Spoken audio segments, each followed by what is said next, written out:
Hey guys, welcome back to my channel. ನನ್ನ ಹೆಸರು ನಂದಿನಿ ಪ್ರಮೋದ್. ಎಲ್ಲರೂ ಹೇಗಿದ್ದೀರಾ? ಎಲ್ಲರೂ ಚೆನ್ನಾಗಿದ್ದೀರಾ ಅಂತ ಭಾವಿಸ್ತೀನಿ. ಸೊ ಆಲ್ರೆಡಿ ನೀವು ತಮ್ಮನೇನು ನೋಡಿದ್ದೀರಾ.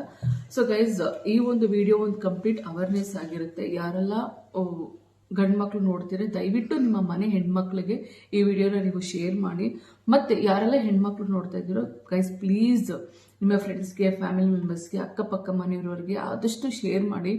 ಸೊ ಇವಾಗ ಈ ಒಂದು ಸ್ತನಗಳ ಕ್ಯಾನ್ಸರ್, ಬ್ರೆಸ್ಟ್ ಕ್ಯಾನ್ಸರ್ ಅಂತೂ ತುಂಬ ಜಾಸ್ತಿ ಆಗ್ತಿದೆ. ಮೊದಲು 10 ಜನಕ್ಕೆ ಒಬ್ರಿಗೂ ಇಬ್ರಿಗೂ ಇತ್ತು, ಬಟ್ ಈಗ ಆಲ್ಮೋಸ್ಟ್ ಆಫ್ ಜನಕ್ಕೆ, ಅಂದರೆ ಒಂದು 10 ಜನಕ್ಕೆ ಒಂದು 5 ಜನಕ್ಕಾದರೂ ಈ ಒಂದು ಬ್ರೆಸ್ಟ್ ಕ್ಯಾನ್ಸರ್ ಇನ್ಕ್ರೀಸ್ ಆಗ್ತಿದೆ ಗೈಸ್. ಸೊ ಪ್ಲೀಸ್ ಈ ಒಂದು ಅವೇರ್ನೆಸ್ ನಿಮ್ಮಿಂದ ಇನ್ನೊಬ್ರಿಗೆ ಕೂಡ ಹೆಲ್ಪ್ ಆಗುತ್ತೆ. ನಾನೊಂದು ಹೇಳ್ತೀನಿ. ಸೊ ಇದೇ ರೀತಿ ನಾನು ಒಂದು ನ್ಯೂಸ್ ಓದಿದೆ, ಒಂದು ಆರ್ಟಿಕಲ್ ಓದಿದೆ. ಸೊ ಹೀಗೆ ಎಲ್ಲೋ ಗೌರ್ಮೆಂಟ್ ಹಾಸ್ಪಿಟಲಲ್ಲಿ ಅವೇರ್ನೆಸ್ ಕ್ರಿಯೇಟ್ ಮಾಡೋದಕ್ಕೆ ಲೈಕ್ ಎಲ್ಲ ಪೋಸ್ಟರ್ಸ್ ಅಲ್ಲಿ ಹಾಕಿದ್ರು, ಬ್ರೆಸ್ಟ್ ಕ್ಯಾನ್ಸರ್ ನಿಮ್ಮ ಮನೇಲಿ ಚೆಕ್ ಮಾಡ್ಕೊಳ್ಳಿ ಹೇಗೆ ಅಂತ. ಸೊ ಅದು ನೋಡಿ ಸ್ವಲ್ಪ ಜನ ಮಹಿಳೆಯರು ಚೆಕ್ ಮಾಡಿದಾಗ ಅದರಲ್ಲಿ 3 ಜನಕ್ಕೆ ಬ್ರೆಸ್ಟ್ ಕ್ಯಾನ್ಸರ್ ಇರೋದು ಗೊತ್ತಾಗಿದೆ, ನಿಜವಾಗ್ಲು. ಸೊ ಒಬ್ಬರಿಗೆ 3rd ಸ್ಟೇಜಲ್ಲಿ ಇತ್ತು, ಒಬ್ಬರಿಗೆ ಅಡ್ವಾನ್ಸ್ಡ್ ಅಲ್ಲಿ ಇತ್ತು, ಆ್ಯಂಡ್ ಒಬ್ಬರಿಗೆ ಫಸ್ಟ್ ಸ್ಟೇಜಲ್ಲಿ ಇತ್ತು. ಸೊ ಅಡ್ವಾನ್ಸ್ ಸ್ಟೇಜಲ್ಲಿ ಇರೋರು ಕೀಮೊಥೆರಪಿ ತಗೋತಿದ್ರು. ಫಸ್ಟ್ ಸ್ಟೇಜಲ್ಲಿ ಇರೋರು ಲಕ್ಕಿ, ಬಿಕಾಸ್ ಅವ್ರಿಗೆ ಬೇಗ ಗೊತ್ತಾಗೋ ಕಾರಣಕ್ಕೆ ಅವ್ರಿಗೆ ಕಂಪ್ಲೀಟಾಗಿ ಕ್ಯೂರ್ ಆಗಿದೆ. ಇನ್ನು ಬಾಕಿ ಇರೋರು ಟ್ರೀಟ್ಮೆಂಟ್ ತಗೋತಿದ್ದಾರೆ. ಸೊ ಹೀಗೆ ಬೇರೆಯವ್ರಿಗಾದ್ರೂ ಯೂಸ್ಫುಲ್ ಆಗುತ್ತೆ. ನನ್ನ ಕೈ ಮುಗಿದು ಎಲ್ಲರೂ ನಾನು ಕೇಳ್ಕೊಳ್ಳೋದಿಷ್ಟೇ, ಆದಷ್ಟು ಇದನ್ನು ಶೇರ್ ಮಾಡಿ. ಇಲ್ಲ ಅಂತಂದ್ರೂ ಸಹ ನೀವು ಬೇರೆಯವ್ರಿಗಾದ್ರು ತಿಳಿಸಿ. ಒಂದು ಬ್ರೆಸ್ಟ್ ಕ್ಯಾನ್ಸರ್ ಮತ್ತು ಇನ್ನೊಂದು ಗರ್ಭಕೋಶ ಕ್ಯಾನ್ಸರ್ ಗೈಸ್. ಸೀರಿಯಸ್ಲಿ ಇದು ತುಂಬ ಇನ್ಕ್ರೀಸ್ ಆಗ್ತಿದೆ. ಆ್ಯಂಡ್ ನನಗೂ, ನಾನು ಹೇಳಿದ್ನಲ್ಲ, ನನ್ನ ಮಗ ಹೊಟ್ಟೆಲಿರ್ಬೇಕಾದ್ರು ಸಿಸ್ಟ್ ಇತ್ತು. ಅವ್ರ ಗಡ್ಡೆ ಅಂದ ತಕ್ಷಣನೇ ಎಷ್ಟು ನನ್ನ ಮಗಳಿಗೆ ಬೇರೆ ಹಿಂಗಾಗಿತ್ತಾ, ಸಿಕ್ಕಾಪಟ್ಟೆ ಆಕಾಶನೇ ತಲೆ ಮೇಲೆ ಬಿದ್ದಾಗಾಯ್ತು. ಥ್ಯಾಂಕ್ ಗಾಡ್ ಅದು ನೀರು ತುಂಬ್ಕೊಂಡಿತ್ತು. ಸೊ ಸಿಸೇರಿಯನ್ ಮಾಡಿದಾಗ ನಾನು ತೆಗೆದುಬಿಟ್ರು. ಸೊ ಈಗ ಕೂಡ ನಾನು ಸ್ಕ್ಯಾನ್ ಮಾಡಿಸ್ಕೋತೀನಿ. ಸೊ ಇನ್ ಕೇಸ್ ಏನಾದ್ರು ಇದ್ದರೆ ಮಾಡಿದ್ರೆ ಅಂದ್ಬಿಟ್ಟು. ಸೊ ಅಷ್ಟು ಭಯ ಆಗುತ್ತೆ. ಆ್ಯಂಡ್ ನಿಮಗೂ ಕೂಡ ಅಷ್ಟೇ, ಯಾರು ಸಫರ್ ಮಾಡೋದು ಬೇಡ. ಆ್ಯಂಡ್ ಈಗ ನಾನು ನಿಮ್ಗೆ ಹೇಳ್ತೀನಿ ಏನಿದು ಬ್ರೆಸ್ಟ್ ಕ್ಯಾನ್ಸರ್ ಯಾಕೆ ಬರುತ್ತೆ ಏನು ಅಂತ ಹೇಳ್ತೀನಿ. ಬ್ರೆಸ್ಟ್ ಕ್ಯಾನ್ಸರ್, ಎಸ್, ನಮ್ಮ ಬ್ರೆಸ್ಟಲ್ಲಿ, ನಮ್ಮ ಸ್ತನಗಳಲ್ಲಿ ಏನು DNA ಸೆಲ್ಸ್ ಇರುತ್ತಲ್ವ, ಸೊ ಅದು ಇಮ್ಮೆಚ್ಯೂರ್ಡ್ ಆಗಿ ಗ್ರೋತ್ ಆದರೆ ಜೀನ್ಸ್, ಸೊ ಜೀನ್ಸ್ ಇಮ್ಮೆಚ್ಯೂರ್ಡ್ ಏನಾದ್ರು ಗ್ರೋತ್ ಆದರೆ ನಿಮಗೆ ಕ್ಯಾನ್ಸರ್ ಬರೋ ಸಾಧ್ಯತೆ ಇರುತ್ತೆ. ಸೊ ಎಲ್ಲ ಟ್ಯೂಮರ್ ಬರೋದು ಎಲ್ಲನೂ ಕ್ಯಾನ್ಸರ್ ಅಂತಲೇ ಹೇಳೋಕ್ಕಾಗಲ್ಲ. ಬಟ್ ಸ್ಟಿಲ್ ತುಂಬ ಜನ ಅವಾಗೆಲ್ಲ ಇದೆಲ್ಲ ಅರಳು, ಏನೋ ಒಂದು ಅರಳು ಅವಾಗಿಂದ ಇತ್ತು ಇವಾಗಿಂದ ಇತ್ತು ಅಂತ ಬಿಟ್ಬಿಡ್ತಾರೆ. ಅದು ನಿಮ್ಗೆ ಯಾವಾಗ ಕ್ಯಾನ್ಸರ್ ಆಗಿ ಬದಲಾವಣೆ ಆಗುತ್ತೋ ನಿಮ್ಗೆ ಗೊತ್ತಿಲ್ಲ. ಸೊ ದಯವಿಟ್ಟು ಆದಷ್ಟು ಎಚ್ಚರ. ಸೊ ಬರೀ ಜೀನ್ಸ್ ಚೇಂಜ್ ಆಗಿರೋದ್ರಿಂದ ಅಥವಾ ಜೀನ್ಸಿಂದ ಮಾತ್ರ ಅಲ್ಲ, ಇನ್ನೂ ಕೆಲವೊಂದು ಸಿಂಪ್ಟಮ್ಸ್ ಇದೆ. ಏನಂತ ನಾನು ನಿಮ್ಗೆ ಹೇಳ್ತೀನಿ. ಒಂದು, ನಿಮ್ಮ ಏಜ್ 50 ಕ್ರಾಸ್ ಆಗಿತ್ತು. ಮುಂಚೆ 50 ಕ್ರಾಸ್ ಆಗಿದ್ರೆ ಈ ಥರ ಬ್ರೆಸ್ಟ್ ಕ್ಯಾನ್ಸರ್ಸ್ ಬರೋ ಅಥವಾ ಗರ್ಭಕೋಶ ಬರೋ ಚಾನ್ಸಸ್ ಇತ್ತು. ಬಟ್ ಈಗ ಆಗಿಲ್ಲ ಗೈಸ್. ಈಗ 30-35+ ಕ್ರಾಸ್ ಆದ್ರೇ ನಿಮಗೆ ಈ ಒಂದು ಡಿಸೀಸ್ ಬರೋ ಚಾನ್ಸಸ್ ಇರುತ್ತೆ. ಅದೊಂದ ಏಜ್ ಕ್ರಾಸ್ 50 ಮೇಲೆ ಇದ್ದರೆ. ಇನ್ನೊಂದು, ಯಾರೆಲ್ಲ ಈ ಸ್ತನಗಳನ್ನ ಜಾಸ್ತಿ ಮಾಡ್ಕೋಬೇಕು ಅಂತ ಆಪ್ರೇಷನ್ಸ್ ಎಲ್ಲ ಮಾಡ್ಕೋತಾರೆ, ಅಂದರೆ ಲೈಕ್ ಹಾರ್ಮೋನ್ ಚೇಂಜಸ್ ಆಪ್ರೇಷನ್ ಎಲ್ಲ. ಸೊ ಈ ಥರ ಮಾಡಿಕೊಂಡ್ರೂ ಸಹ ನಿಮಗೆ ಬ್ರೆಸ್ಟ್ ಬರೋ ಕ್ಯಾನ್ಸರ್ ಬರೋ ಚಾನ್ಸಸ್ ಇರುತ್ತೆ. ಇನ್ನೊಂದು, ಓವರ್ ವೆಯ್ಟ್ ಆಗಿರೋದು, ಸೊ ಸಡನ್ನಾಗಿ ದಪ್ಪ ಆಗಿರ್ಬೋದು, ಮತ್ತು ಹಾರ್ಮೋನ್ ಏನಾದ್ರು ಚೇಂಜಸ್ ಆಗಿರೋದ್ರಿಂದ ಕೂಡ ನಿಮಗೆ ಬ್ರೆಸ್ಟ್ ಕ್ಯಾನ್ಸರ್ ಬರೋ ಚಾನ್ಸಸ್ ಇರುತ್ತೆ. ಇನ್ನೊಂದು, ಬ್ರೆಸ್ಟ್ ಫೀಡಿಂಗ್ ಮಾಡದಿರೋದು. ಸೊ ನಾನು ಎಲ್ಲರೂ ಅಂತ ಹೇಳೋಕ್ಕಾಗಲ್ಲ, ಕೆಲವೊಂದು ಜನ ತಾಯಂದರಿಗೆ ಮೆಡಿಕಲ್ ಇಶ್ಯೂಸ್ ಇರುತ್ತೆ. ಸೊ ಬ್ರೆಸ್ಟ್ ಫೀಡ್ ಮಾಡೋಕ್ಕಾಗೋದಿಲ್ಲ, ಹಾಲು ಬರ್ದಿರೋದು ಕಾರಣ ಆಗಿರ್ಬೋದು, ಮಗು ಲ್ಯಾಚಿಂಗ್ ಪ್ರಾಬ್ಲಮ್ ಆಗಿರ್ಬೋದು. ಸೊ ಈ ಥರ ಇರಬೇಕಾದ್ರೆ ಏನು ಮಾಡೋಕ್ಕಾಗೋದಿಲ್ಲ. ನೀವು ಯಾವುದೇ ರೀತಿಯ ಗಿಲ್ಟ್ ಫೀಲ್ ಮಾಡೋಕ್ಕೊಳಕ್ಕೆ ಹೋಗ್ಬೇಡಿ. ಆಗ ನಾವು ಫಾರ್ಮಲ್ ಮೇಲೆ ಕೊಡಲೇಬೇಕಾಗುತ್ತೆ. It's okay. ಕೊಟ್ಟಾದ್ಮೇಲೆ ನೀವು ನಿಮ್ಮ ಆರೋಗ್ಯ ಕಡೆ ಕೂಡ ಗಮನ ಕೊಡಬೇಕಾಗುತ್ತೆ. ಸೊ ಇನ್ನೂ ಸ್ವಲ್ಪ ಜನ ನಾನು ಹೇಳಬೇಕು, ನಮ್ಮ ಸೌಂದರ್ಯ ಹಾಳಾಗೋಗುತ್ತೆ ಅಂದ್ಬಿಟ್ಟು ಮಕ್ಕಳಿಗೆ ಹಾಲು ಕುಡಿಸೋದಿಲ್ಲ. ಅದಂತೂ ತುಂಬಾ ಮೋಸ. ದಯವಿಟ್ಟು ಆ ಥರ ಮಾಡೋಕ್ಕೆ ಹೋಗಬೇಡಿ. ಮಕ್ಕಳಿಗೂ ಕೂಡ ಇಶ್ಯೂಸ್ ಆಗುತ್ತೆ ಮತ್ತು ನಿಮಗೂ ಕೂಡ ಪ್ರಾಬ್ಲಮ್ ಆಗುತ್ತೆ ಅಂತ ಹೇಳ್ತೀನಿ. ಸೊ ಒಂದು ಬ್ರೆಸ್ಟ್ ಫೀಡ್ ಮಾಡದಿರೋದು, ಮತ್ತು ಇನ್ನೊಂದು ರೇಡಿಯೇಷನ್ಗೆ, ರೇಡಿಯೇಷನಿಂದ ಆಗುತ್ತೆ. ಫಾರ್ ಎಕ್ಸಾಂಪಲ್, ಪದೇ ಏನಾದರೂ ಸ್ಕ್ಯಾನ್ ಮಾಡಿಸ್ಕೊತಿದ್ರೆ, CT ಸ್ಕ್ಯಾನ್ ಮತ್ತು ಯಾವುದಾದ್ರೂ ಒಂದು ಮ್ಯಾಮೋಗ್ರಫಿ ಪದೇ ನೀವು ಮಾಡಿಸ್ಕೊತಿದ್ರೆ ಕೂಡ ರೇಡಿಯೇಷನ್ ಇಂದ ಕೂಡ ಬರೋ ಸಾಧ್ಯತೆ ಇದೆ. ಆಮೇಲೆ ಇನ್ನೊಂದು ಮೋಸ್ಟ್ ಇಂಪಾರ್ಟೆಂಟ್ ನಾನು ಹೇಳಬೇಕು, ಋತುಮತಿ ಬೇಗ ಆದರೆ ಮೊದಲೆಲ್ಲ ನಾವು 15 ವರ್ಷಕ್ಕೆ, 14 ವರ್ಷಕ್ಕೆ, 16 ವರ್ಷಕ್ಕೆ ಈ ಥರ ಆಗ್ತಿದ್ರು. ಬಟ್ ಈಗಿನ ಫುಡ್ಡು, ಈಗಿನ ಜನ್ರೇಷನು, ಈಗಿನ ಎನ್ವೈರನ್ಮೆಂಟ್ ಹೇಗಿದೆ ಅಂದರೆ ಮಕ್ಕಳು 10 ವರ್ಷಕ್ಕೆ, 12 ವರ್ಷಕ್ಕೆ, 11 ವರ್ಷಕ್ಕೆ ಬೇಗ ಋತುಮತಿ ಆಗ್ತಿದ್ದಾರೆ. ಸೊ ಅದು ಕೂಡ ನೀವು ನೋಡ್ಕೋಬೇಕಾಗುತ್ತೆ. ನಿಮ್ಮ ಮಕ್ಕಳ ಕಡೆ, ಹೆಣ್ಣು ಮಕ್ಕಳ ಕಡೆ ಕೂಡ ಗಮನ ಕೊಡಬೇಕಾಗುತ್ತೆ. ಸೊ ಏನು ಮೇಡಮ್, ಬರೀ ಹೆಣ್ಮಕ್ಳಿಗೆ ಮಾತ್ರ ಬ್ರೆಸ್ಟ್ ಕ್ಯಾನ್ಸರ್, ಗಂಡು ಮಕ್ಳಿಗೆ ಬರಲ್ಲ ಅಂತಲ್ಲ, ಗಂಡು ಮಕ್ಳಿಗೆ ಕೂಡ ಸಹ ಇದೆ. ಬಟ್ ಅವ್ರಿಗೆ ಎಲ್ಲೋ 1% ಎಲ್ಲೋ ಒಂದು ಕಡೆ, ಬಟ್ ಜಾಸ್ತಿ ಹೆಣ್ಮಕ್ಳಿಗೆ ಮಾತ್ರ ಬರ್ತಿರೋದು. ಸೊ ಇನ್ನೊಂದು ಫ್ಯಾಮಿಲಿ ಹಿಸ್ಟ್ರಿ ಇದ್ರೆ, ಸೊ ನಿಮ್ಮ ಫ್ಯಾಮಿಲಿಲಿ ಯಾರಿಗಾದ್ರೂ ಇದ್ರೆ ಬ್ರೆಸ್ಟ್ ಕ್ಯಾನ್ಸರ್ ಯಾವುದಾದ್ರೂ ಇದ್ರೆ ಆ ಒಂದು ಕೇಸಿಂದ ಕೂಡ ನಿಮಗೆ ಬರೋ ಚಾನ್ಸಸ್ ಇದೆ. ಸೊ ಎಲ್ಲ ಟ್ಯೂಮರ್ಸು ಕ್ಯಾನ್ಸರಸ್ಸೇ ಅಂತ ಹೇಳಕ್ ಆಗೋದಿಲ್ಲ ಗೈಸ್. ಟ್ಯೂಮರ್ ಅಂದರೆ ನಮಗೆ ಅಂದರೆ ಲೈಕ್ ಏನೋ ಒಂದು ಗಡ್ಡೆ ಇದ್ದ ತಕ್ಷಣ ಗಡ್ಡೆ ಎಲ್ಲ ಕ್ಯಾನ್ಸರ್ ಅಂತಲ್ಲ. ಸೊ ಗೆಡ್ಡೆ ಇರುತ್ತೆ, ತೆಗಿತಾರೆ, ಬಟ್ ಆ ಗಡ್ಡೆ ಟೆಸ್ಟಿಗೆ ಕಳಿಸಿ ಅದು ಕ್ಯಾನ್ಸರ್ ನಾನ್ ಕ್ಯಾನ್ಸರ್ ಅಂತ ಚೆಕ್ ಮಾಡ್ತಾರೆ.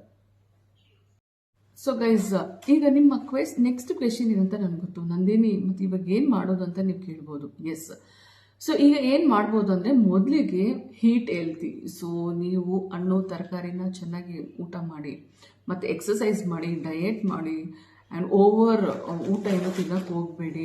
ಆ್ಯಂಡ್ ಮತ್ತೆ ಯಾರೆಲ್ಲ ಇನ್ ಕೇಸ್ ಸ್ಮೋಕ್ ಮಾಡ್ತಿದ್ರೆ ದಯವಿಟ್ಟು ಬಿಡಿ, ಮತ್ತು ಯಾರೆಲ್ಲ ಆಲ್ಕೋಹಾಲ್ ಕುಡಿತಾ ಇದ್ರೆ ದಯವಿಟ್ಟು ಅದು ಕೂಡ ಬಿಡಿ.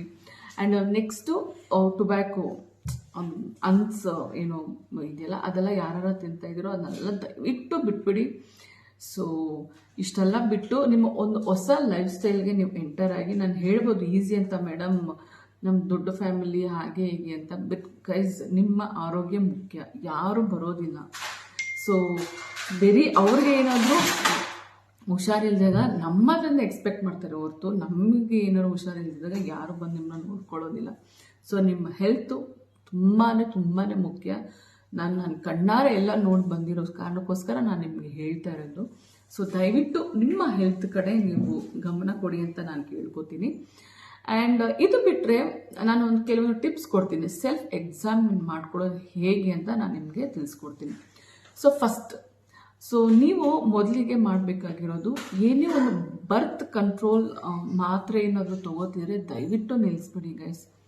ಸೊ ನಮ್ಗೆ ಇವಾಗ ಇನ್ನೂ ಮಕ್ಕಳು ಬೇಡ, ನಾವು ಫ್ಯೂಚರಲ್ಲಿ ಮಾಡ್ಕೋತೀವಿ ಅಂದ್ಬಿಟ್ಟು ಏನಾದರೂ ಲೈಕ್ ಟ್ಯಾಬ್ಲೆಟ್ ಏನಾದರೂ ತೊಗೋತಾ ಇದ್ರೆ ದಯವಿಟ್ಟು ಅದನ್ನು ನಿಲ್ಲಿಸಿ.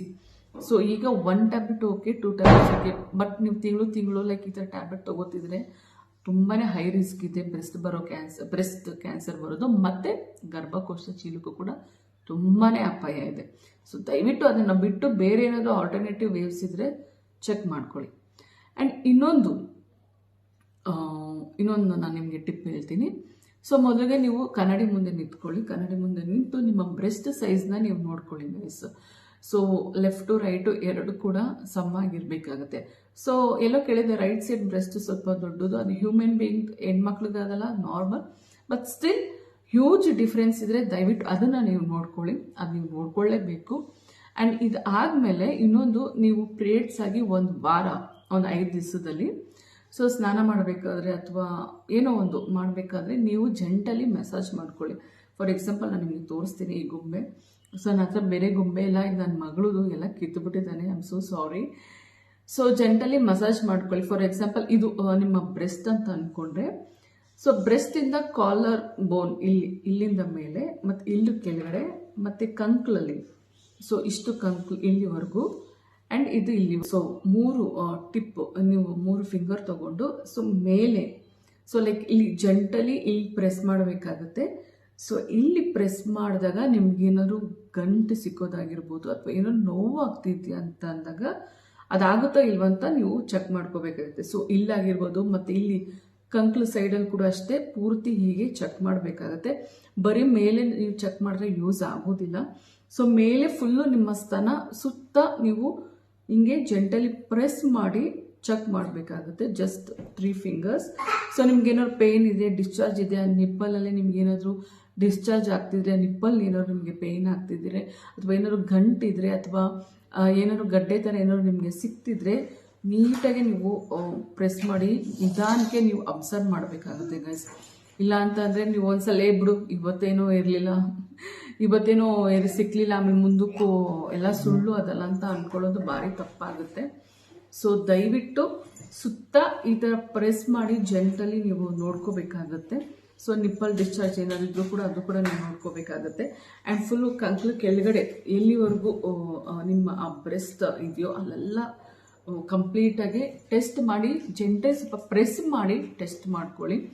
ಸೊ ಟೆಸ್ಟ್ ಮಾಡಿದಾಗ ನಿಮಗೆ ಗೊತ್ತಾಗುತ್ತೆ. ಆ್ಯಂಡ್ ಇದು ಡೇಟ್ನ ನೀವು ನೆನ್ಪಿಟ್ಕೊಳ್ಳಿ. ಸೊ ಪ್ರತಿ ತಿಂಗಳು ಆ ಡೇಟಲ್ಲಿ ನೀವು ಚೆಕ್ ಮಾಡ್ತಾನೆ ಇರಬೇಕಾಗುತ್ತೆ.